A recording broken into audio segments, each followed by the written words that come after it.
David Robinson is someone that I came across by his work and his book in regards to keto. And he found keto through struggling with seizures. And hearing his story and the experience he's had is incredible, and it gives us hope for whatever kind of challenge we might face. So enjoy this conversation with David.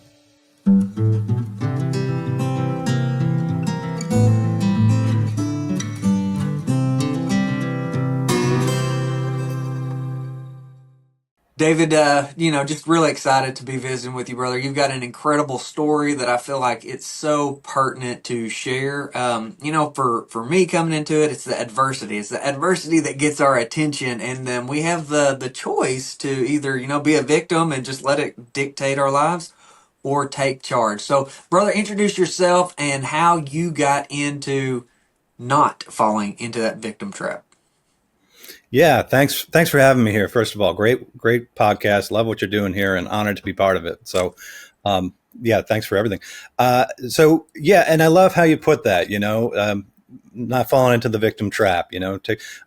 My book is called My Unremarkable Brain, and it's about my journey with epilepsy, ketogenic diet, and what I call empowered health.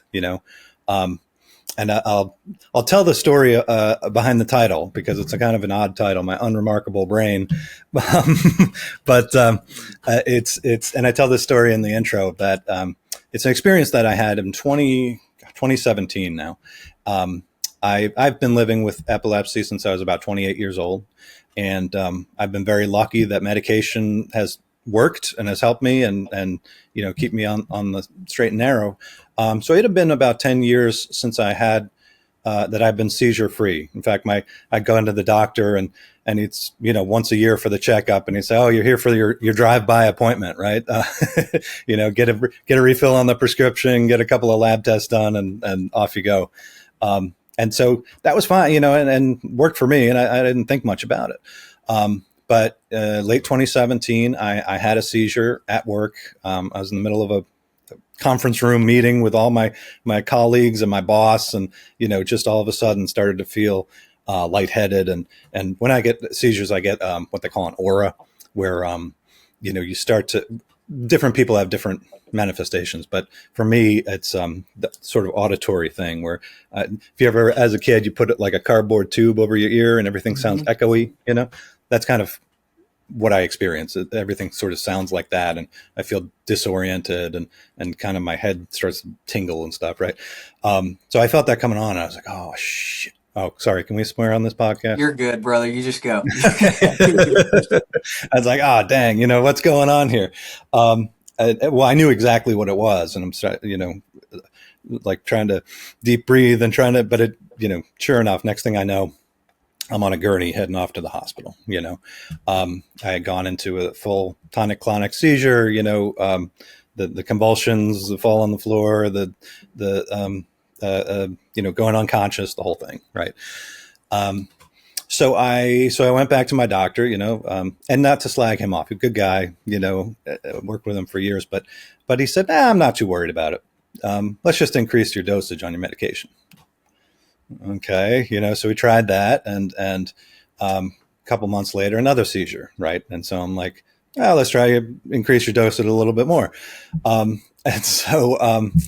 So I reached out to, this is another way that I'm fortunate. I have a brother-in-law who's a neurologist, and said, do you have any thoughts about, he does like trauma care, somebody who has a motorcycle accident or something like that. Right. But he knows enough. And he said, you might want to get an MRI. And I said, okay. Now, I didn't know it at the time, but what he was thinking was, because he said, why now? Why would the seizures return now? Right. We probably want to look into this a little bit deeper. I didn't know it at the time, but in his mind, he's thinking maybe there's a tumor or something like that. Which had he told me that, I probably would have freaked out completely. But so it's like, all right. So I pushed my doctor. He didn't think it was necessary, but I said, could I get an MRI? So he did. And I'll never forget, because it was like 2 days before Christmas, right? It was like a Friday, and, the sort of the holiday weekend coming up, and I managed to get an appointment at the local radiology center, get in, do the MRI.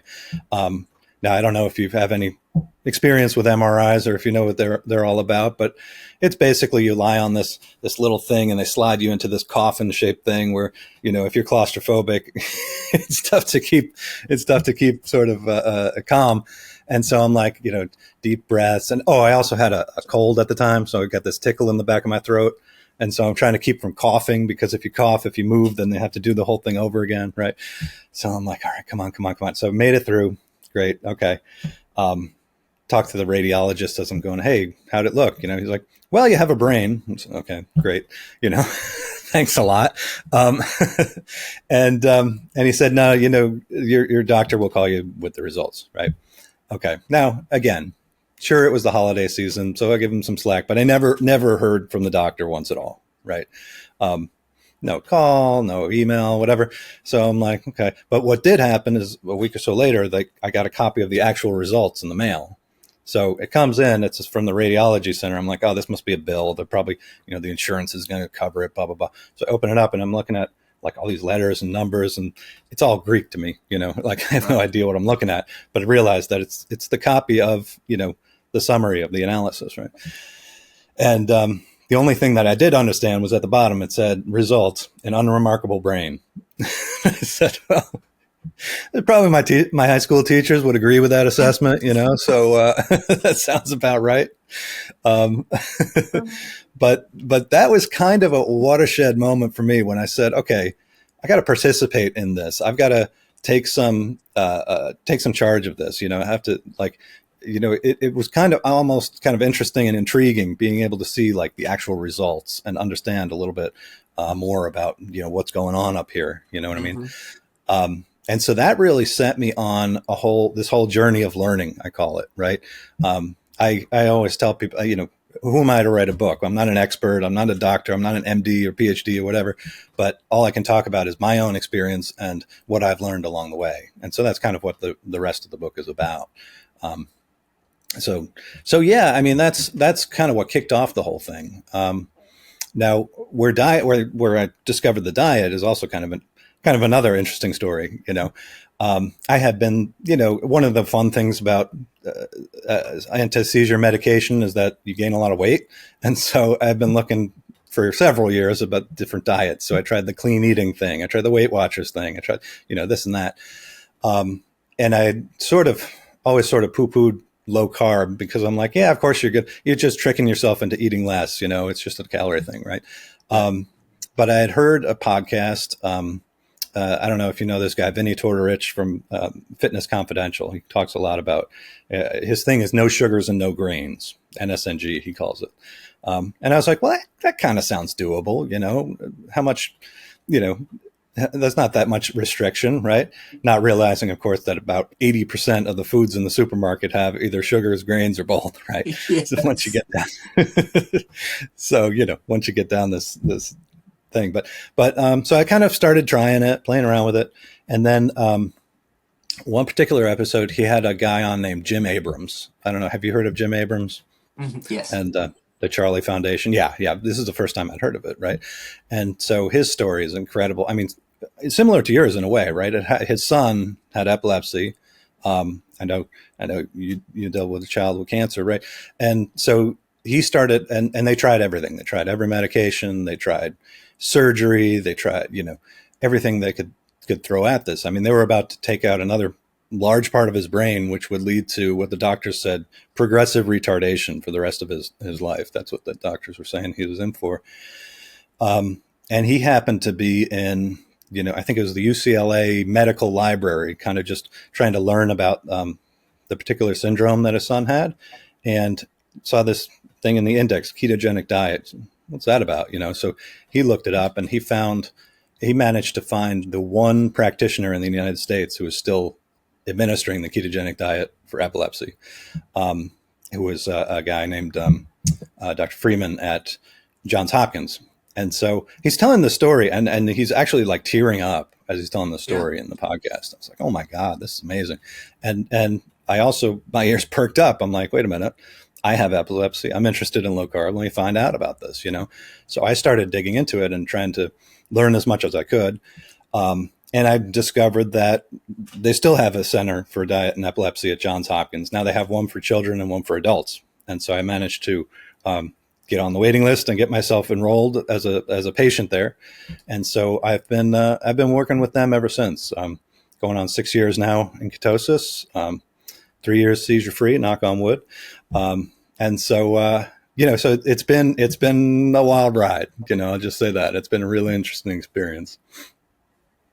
You've brought up so many amazing points, but I think that you're spot on. We don't have to be doctors and experts, so to speak, to be able to help somebody else, right? It's our experiences, something that somebody else is having a similar experience to, and so somebody with the stature of Abrams. I mean, he's a very wealthy individual, and everybody has seen his work, in the movies and stuff. So Yeah. what you've done is took it into your own hands. So what did you find with kind of that history of the ketogenic diet for epilepsy, and why do you think that we got down to one practitioner utilizing that protocol? Yeah, yeah, great question. And it's a fascinating story because I actually, in my book, I call it the 100-year-old fad diet, because everyone thinks keto is this fad and they're doing this crazy diet where you're eating butter and bacon and trying to lose weight. But it actually goes back even further than 100 years. If you really dig in, there's Hippocrates was the ancient Greek, the father of modern medicine. He was the first one. He has a book called The Sacred Disease. And, to that point, it was pretty much assumed by most people that a seizure was a form of demonic possession, right? Or some kind of, crazy thing, ghosts and stuff. And he was the first one to say, no, this is not.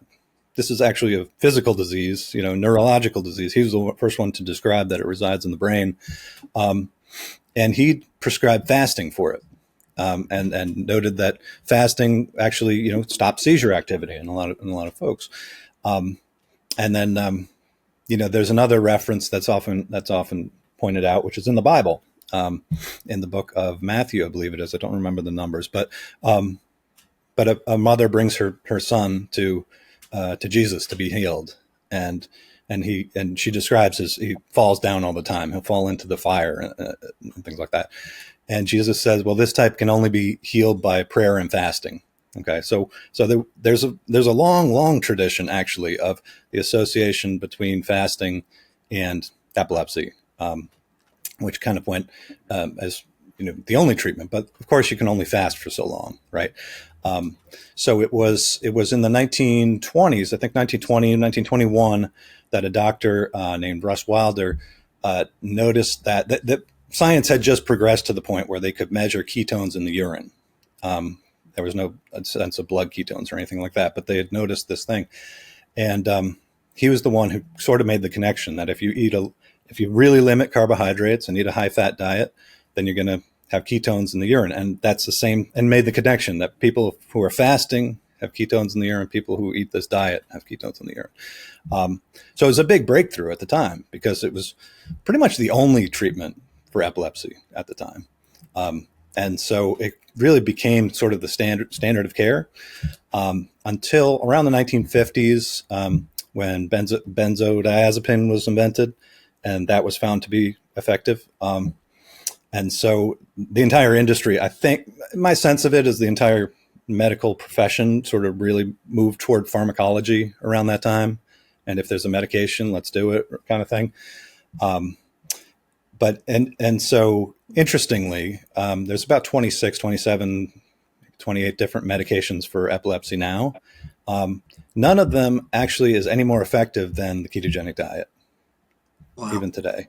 Yeah. And so, and I'm always transparent on this. I'm still on medication. I've been able with the diet to go on something of a lower dose, but with my, lifestyle, I guess I'd say, I working a full-time job, commuting via car, one of the fun things about epilepsy, if you have a seizure, then your license gets suspended in most states. So I'm like, let's throw everything we can at this: diet, lifestyle, sleep, medication, whatever it is. But the point that I was making is that, in clinical trials over the last 100 years now, pretty much, on average, about 30% of patients become seizure free just from going on the diet. Another 30% have significantly reduced seizure activity. And then, the final third, there seems to be no effect at all. So it's kind of interesting because it has had this resurgence since most importantly, Jim Abrams and the Charlie Foundation. They were sort of really instrumental in funding more research for this stuff. So I didn't get to chance. John Freeman has passed away, so I didn't get a chance to interview him for my book. But I did interview his protege, a guy named Eric Kossoff, Dr. Eric Kossoff at Johns Hopkins. And it's funny. He tells the story of, he was a young, just out of medical school, just starting in practice at Johns Hopkins. And Dr. Freeman called him in. He said, okay, we have this young child, pediatric child with epilepsy. And what would you do? And he said, well, we'll do this medication, that medication. And Dr. Freeman said, come back in a week. And he came back a week later, and the child's seizures had completely disappeared. And he was like, well, what's going on? He's like, we use diet. And so that is sort of how he happened to hear about and to be sort of recruited into this. And so basically from the 90s to maybe 10 years ago, he was still pretty much the lone practitioner who was publishing papers about this and using it in clinical practice. And then about the center where I go, the Adult Diet Epilepsy Center, was created because some of his original patients were aging out. They're not pediatric patients anymore. They turned 18. So let's create an adult center where they can go. But again, with the increased popularity over the last 5-10 years, they take on, thank goodness, they take on new patients, not just the pediatric patients that are coming in. And I've been really doing a lot of great research along the ketogenic diet and epilepsy as well. They continue to publish and do more studies and things. So, David, let's break down a little bit of what a ketogenic diet looks like in this context. So, are we simply just looking at carb content? Are we measuring ketones? Are we focused on meat, on vegetables? Like what does the recommended and I'm more interested on what Freeman was doing prior to modern day, just on what does that look like? Yeah, terrific question. So, and actually, I'd like to say ketogenic diets instead as plural, because the original diet, it was a 4-to-1 ratio. They used ratios, so 4 parts fat and 1 part protein/carbs, right? So it's very, very fat heavy, right? I mean, you've got these kids, they're adding coconut oil, piles of coconut oil to a piece of broccoli or a piece of meat or whatever, because they're even monitoring protein intake. It's and again, it became sort of and this is a myth that I always like to dispel, is that people say, well, it's only for kids. Well, no, it's been most studied in kids because some of the practitioners that were doing it were focused on pediatric, but the original studies included adults as well. So the strictest version, anyway, getting back to your question, the strictest version is that 4-to-1 ratio, where you've got to measure and weigh every ounce of what the person's eating, right? And make sure that those proportions line up. And then there's a 3-to-1, which is a little bit more liberalized on carbs and protein. There's a couple of other versions. So the version that I'm on is called the Modified Atkins Diet. So it's basically taking the work of Dr. Atkins and the diet that he recommends in his, I think he calls it the induction phase, where you're first really trying to hammer down and get into ketosis and really restrict carbs. Basically taking that, but also favoring fat, which he didn't necessarily recommend. So then it's Modified Atkins Diet. And I like to say that it's the standard American diet turned on its head, because it's basically about 65% fat, about 25-30% protein, and then around 5% carbohydrates. And really the recommendation that they make, that my doctors made, was just, for a little while, count your carbs, make sure they're under 20 grams per day, right? And that's going to pretty much naturally get you to the ratios that you need. as far as measuring, yeah, it's really important. Um, I started out using urine ketone measurements, and then as I progressed, I changed over to blood ketones through a little Keto Mojo. So I check those every day, and my my ketones are usually around 1.0, 1.5, somewhere in there. So it's not really super deep ketosis necessarily. It's just having enough ketones in the brain, in the blood, that you can fuel the brain, that the brain's going to absorb and run on those ketones. But some folks do find they need to be much stricter, much more into one of those other categories, and have higher ketone levels to control their seizures. And then there's a couple of other forms too. I mean, there's one that has been used, and it's an MCT oil diet, which is basically a much more liberalized on carbs. So you can eat pretty regular diet, but you're just consuming MCT oil several times a day with every meal. Because MCT oils can be converted into ketones very quickly by the body. They kind of go straight to the liver. They don't have to go through the entire digestive process. So if that gives you kind of an idea of, I mean, hope I answered your question with multiple answers, but it gives you kind of an idea of what that looks like. Yeah, I think that it's my understanding that Atkins very early on was much more fat dominant in his recommendations, and as he got more into his career, he kind of shifted to where it's more protein based. So what are they saying at John Hopkins based on animal products? How do they recommend that, or do they even recommend? Yeah, I mean, I would say, as far as the carnivore vegan debate, they're pretty agnostic. It's more about just getting the macros right. But I've talked to my dietitian, and she's supportive of animal products. She's not phobic or anything like that, or around saturated fat even. Yeah. Coconut oil is one of the most ketogenic, and it is a saturated fat, right? So there's they do as medical practitioners, of course, they keep a close eye on blood work, things like that. I found over the past 6 years, I took a screenshot from my little MyChart thing because because the last time I went through, so my wife is from the Philippines, and every one of the traditions in the Philippines is that on special occasions they eat what they call lechon belly, the pork belly that's Yeah. tied up and roasted, and basically it's bacon that's not smoked, right? A big slab of it. Mm. And so I made lechon belly for, I think it was it was New Year's Eve. We had a ton left over. So basically for 3 days straight, I ate nothing but pork belly, and then I went in and got my blood work done, and my LDL was as good as it has been. My HDL was way up. My triglycerides were way down. I mean, it was basically, I think it was not HDL around 90, LDL around, triglycerides around 45. So, those, they say they want 1-to-1 or better. And so there's a lot better. And, the LDL, yes, my doctor said literally, well, it's still a little high. It's a little higher than the range, but we're not worried about it, she said. So I think there's a lot of research coming out about LDL being not that great a marker of heart disease or anything like that.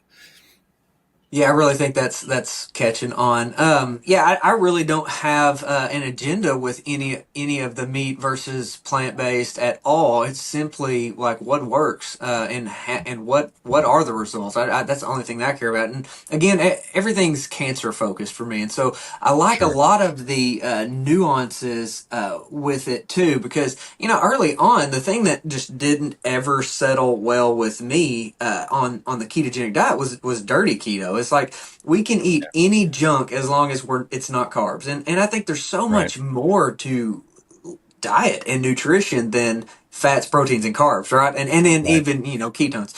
So David, I'm curious as to, as you've gone into this, the depths. So where has the ketogenic kind of that funnel, so to speak, the wider brought you into, that's kind of maybe been surprising, or that you have just kind of been drawn to when you look at health and diet?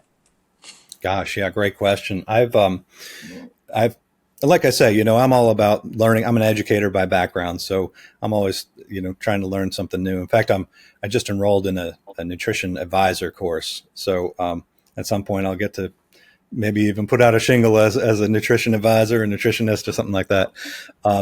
But mostly, it's just because I love learning about this stuff. And so a few weeks ago, I went to the Metabolic Health Summit, which is a conference, and actually, my own dietitian was there. We ran into each other and we spent some time hanging out and going to all these talks. And it's really incredible that, sort of and they're calling it metabolic health now as sort of a broader term rather than, because it started out as a ketogenic therapy conference, but they're really finding, that there's room for other approaches, I guess, right? But very much still focused on most of it very much still focused on keto. And so day one, I mean, the first four speakers were all speaking about neurology, whether it be epilepsy, whether it be Alzheimer's, all these different manifestations of how the ketogenic diet can help all these many conditions, right? Fascinating stuff. And then, the afternoon speakers, I think they were all about cancer, so several panelists talking about either, and both MDs who are practicing in the clinic and PhDs who are doing research in the lab, so going back and forth, just sharing knowledge on all this stuff, the next day there was a huge number of speeches about mental health.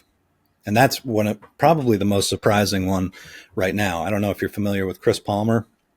Absolutely. He's got, yeah. I mean, his book Brain Energy was incredible. And his whole thesis makes a ton of sense because he uses the epilepsy research and says, well, now wait a minute. A lot of our drugs for epilepsy are also used for anxiety, depression, schizophrenia, right? So this diet works for epilepsy.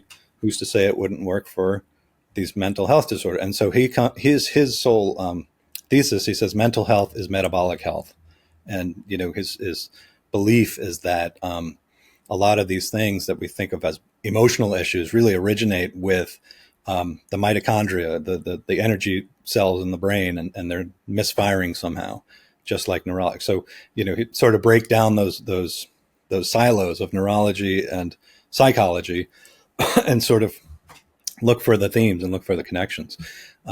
So there's a lot of work happening on that right now, and some great speakers, talking about a couple of folks talking about their own experience with using diet to help bipolar disorder and things like that, things that are notoriously difficult to treat in the psychiatric community. And it's exciting. It's an exciting time. I mean, so I was at this conference, and then 2 days later, an article came out in NPR about it. And so, I mean, it doesn't get much more mainstream than that, right? In fact, just today, I think Chris Palmer, who I mentioned, did an appearance on the Today Show. So the really cool thing is that the word is getting out, and it's this little niche of the medical world, right? Where so much of it is focused on drugs and treatments and surgeries and blah, blah, blah, that there's this little niche of lifestyle treatment that's really starting to gain national interest. Yeah.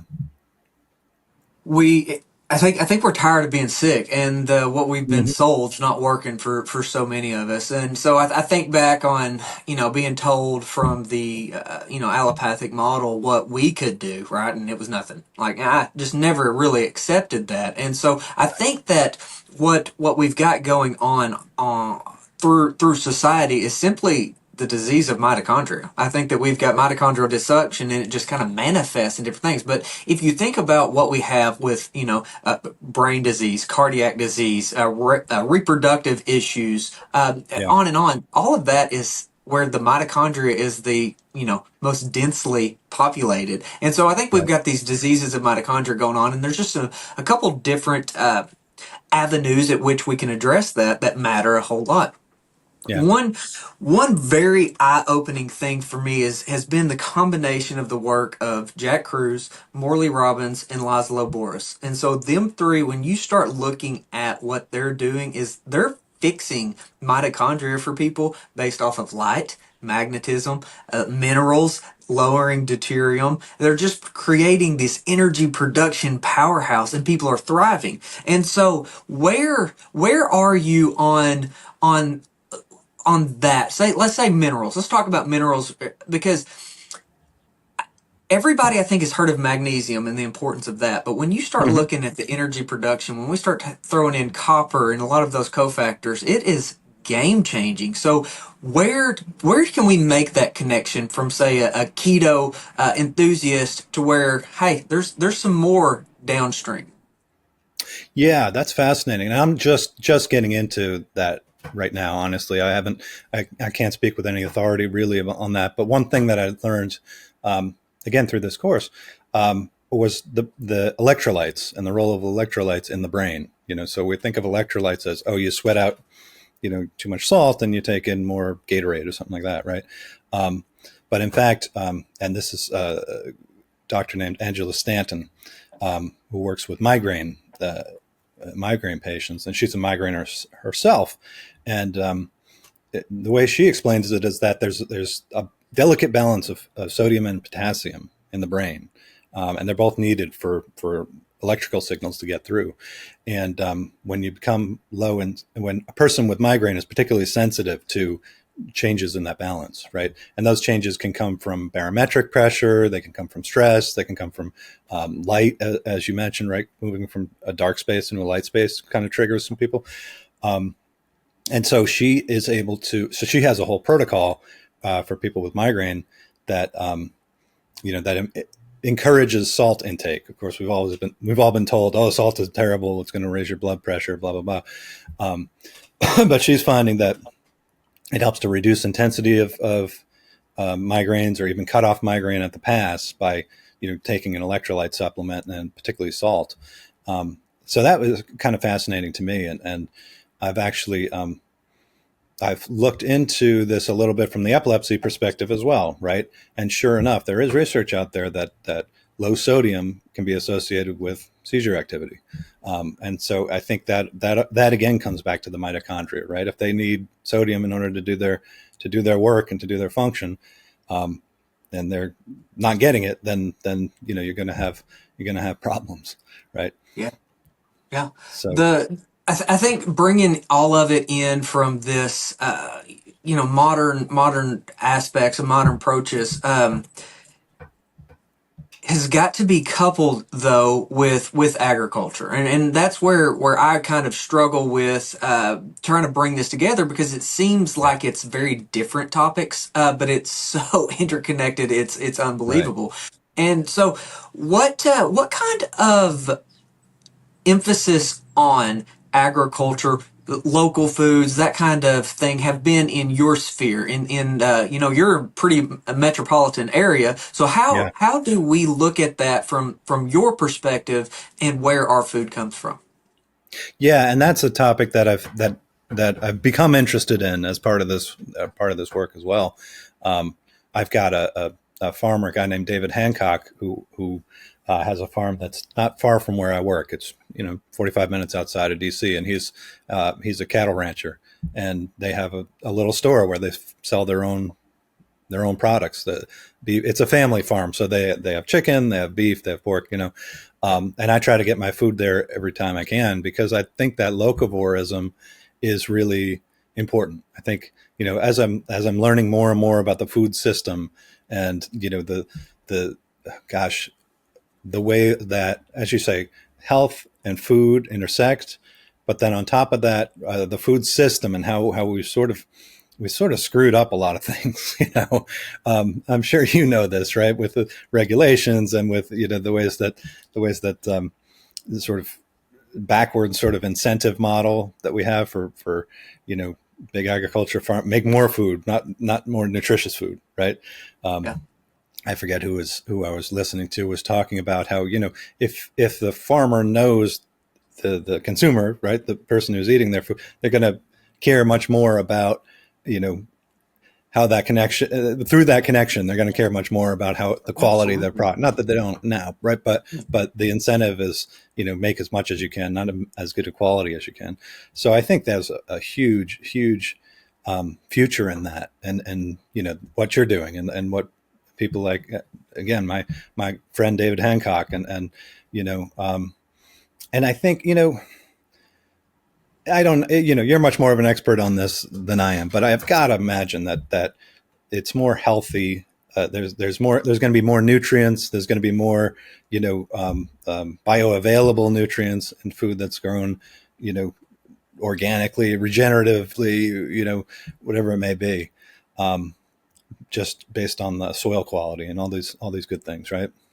Absolutely. I had Dr. Stefan Van Vliet on, and he's a metabolomics expert, and he breaks into everything you just said. What is in the meat based off of the diets they have, the lifestyle that the animal has, and it's fascinating Mm, as he goes through that. And yeah, what we eat matters, but what we eats matters a whole lot too. Or right. what we eat, what it grows in that environment. So, what matters to you, David, on the consumer side, on where you get your food? Because I think that this is an incredibly important topic in understanding how we should market. Because I own a grocery store, right? I work with Mhm. farmers. I need to understand the consumer side even better. So does what aspects matter most to you when choosing your food?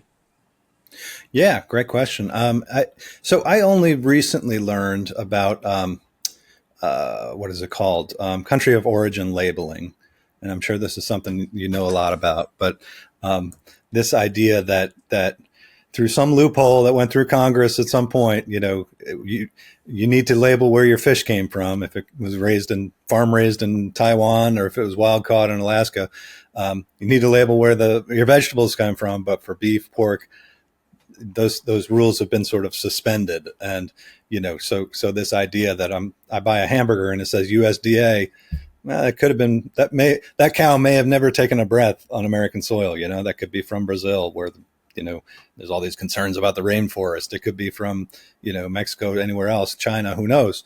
And so, I did write there because there was a bill in Congress, and I'm not a big political guy or very active or anything like that. But I said, you know what, this is wrong. So there was a bill before Congress, I think a couple of months ago, and I wrote a little email in favor of it. Good for you. Not sure where that stands now, but yeah, just I think most people aren't aware of that, and that piece alone, I think, would be a game changer if folks knew that, hey, I go to my supermarket and buy whatever's on the shelf, versus I'm supporting someone who's in my community and who cares about, the way their food is grown, and who cares about that. That to me is I'm a people person, so to me, like, to know my farmer, to know where my food's coming from, and that there's someone behind it who I can support, and that's the big thing for me, really. I love that. Yeah, getting back to the fundamentals, the relationships, knowing who's behind the product, and so that's beautiful, brother. So tell us where to go find the book, all of the contact information to follow along with what you're doing. Especially, I think that the epilepsy aspect is Mm-hmm. massive, and then it's way more prevalent than I think a lot of people realize. I worked on an ambulance for 8 years, so I have Okay. treated Oh, many seizures of varying kinds. So, what do we do to help support you, and where do we find your work? yeah. Well, first of all, thank you for your service. You EMT folks have saved my butt many times, so I appreciate that. But yeah, my website is unremarkablebrain.com. Um, and that's where I write every week. I have a newsletter that I send out based on whatever I'm learning about the nutrition science or lifestyle, exercise, sort of whatever strikes my fancy, really. But if you connect there, and you can get my newsletter every week. It also has links to my book, which is on, again, My Unremarkable Brain, which is on Amazon, Barnes and Noble, anywhere books are sold. But those are kind of the best ways to connect. And then on social medias, my my my handle is D Robinson Writes. So my first initial, last name, and then writes as a verb, like WRITES. So you can find me there as well. I love it, Dave. Man, thank you so much for the time. Appreciate the work, and taking the adversity and how do we use it to help other people. I think that's a big deal, and it's greatly appreciated. Well, thank you, my brother. I appreciate you too. Thank you for joining us on Sowing Prosperity. Be sure to follow along across the social media platforms, including YouTube, and be sure to go to sowingprosperity.com.